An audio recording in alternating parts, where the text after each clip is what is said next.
A state senator wants to put more money in the pockets of minimum wage workers. And while critics agree change is needed, they worry about unintended consequences for everyone. 27 News reporter Alyssa Storm is live in downtown Topeka to explain both sides. Alyssa? Yeah, Denisha, that's right. I sat down with State Senator Ethan Corson, who authorized the bill. He wants to make sure anyone who has a job makes enough to get by. However, opponents worry that this bill might have the opposite effect. Last week, Democrat Senator Ethan Corson introduced Senate Bill 70, the Making Work Pay Act, with the hope of increasing minimum wage as early as next year. The bill would raise minimum wage in Kansas to $10 starting next year. Then it would continue to gradually increase by $2 each year until it reaches $16 in 2027. Right now, minimum wage in Kansas is set at $7.25 an hour.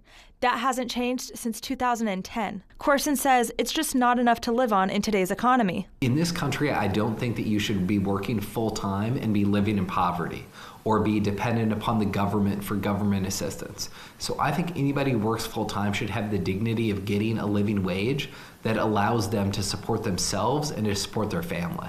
But not everyone is in full support of the bill. State Senator John Dahl, a Republican, agrees workers should make a livable wage. He warns increasing minimum wage is a double-edged sword, saying when wages go up, so do the cost of goods, which could lead to another cycle of inflation. A person that's working and has a full-time job should get a livable wage. But on the other side of the coin, that's why we're paying a lot more for Big Macs and quarter pounders with cheese. You know, it's hard to get a cheap meal. So what kind of businesses would this bill affect the most? Small businesses. Andrew Howard, owner of Round Table Bookstore, says that while he pays his employees more than minimum wage, not all small business owners can. Small businesses have a very finite amount of capital that they can pay.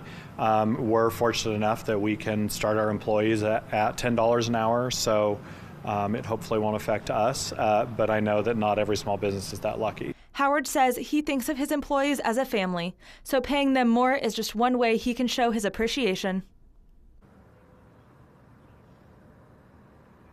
Just last week, this bill was referred to the Senate Committee of Commerce. We'll continue to follow its progress. Reporting live in downtown Topeka, working for you, Alyssa Storm, Fox 43 News.